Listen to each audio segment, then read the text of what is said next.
السلام عليكم، مرحب بكم متابعيني في كل مكان. اليوم حابة أعمل معاكم ملاح سوداني جميل جدا وكل أمهاتنا بيحبوه وكلنا بنحبه، اللي هو ملاح الويكة البيضاء. أسماءه كتيرة جدا، في ناس بيقولوا له الويكة البيضاء، في ناس بيقولوا له الشرموط الأبيض، في ناس بيقولوا له أم بلط، في ناس بيقولوا له أم شعيبة، فأسماءه كتيرة جدا. فاليوم حابة أعمله معاكم. مكوناته بسيطة جدا وطريقته أسهل. بنحتاج لبصلتين مفرومات بالإضافة لربع كيلو لحمة مفرومة والويكة أو الضرابة وشوية بتاع الزيت وثوم وكمبة وغرنجال وملح وفلفل أسود وكزبرة. على النار بضيف الزيت وأضيف عليه الكمبة والغرنجال وأضيف عليه البصلتين المقطعات أو المفرومات وحركه شوية على الزيت.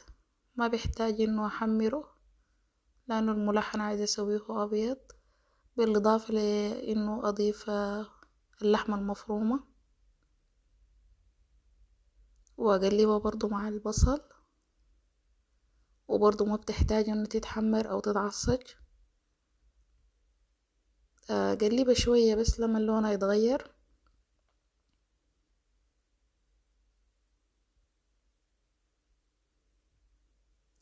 واضيف موية، يفضل انها تكون مغلية، ما بتفرق اذا كانت باردة او حارة، بس يفضل انها تكون مغلية.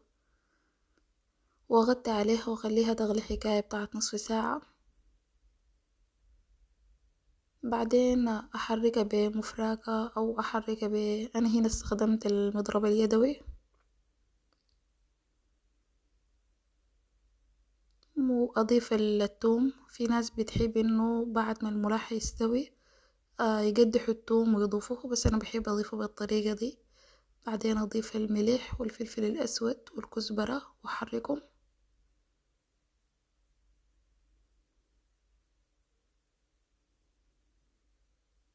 وده اهم مكون في الملح اللي هو الويكة او الضرابة. ممكن تكتروا الكمية او ممكن تقللوها على حسب قوام الملاح، انتوا عايزينه يكون كيف، عايزينه يكون تقيل ولا عايزينه يكون خفيف. انا هنا عملته خفيف شوية لانه عايزة اقدمه بالكسرة. اضرب الويكة كويس عشان ما تعمل لي تكتلات. اتركها تغلي حكاية بتاعت ربع ساعة.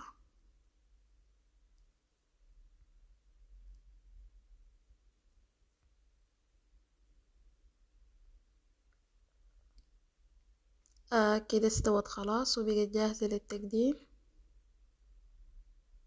طعم جميل وريحة اروع، يا ريت تجربوه وتوروني رايكم شنو.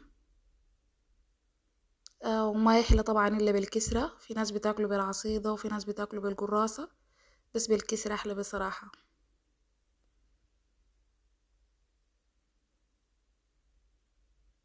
يا ريت تجربوه توروني رايكم شنو.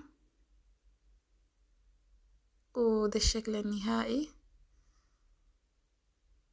وما تنسوا تعملوا لايك للفيديو وشير لو متابعيني، ولو ما متابعيني اعملوا لي اضافة فضلا وليس امرا. وشكرا لكم كتير، والى اللقاء في وصفة تانية. تسلموا، شكرا.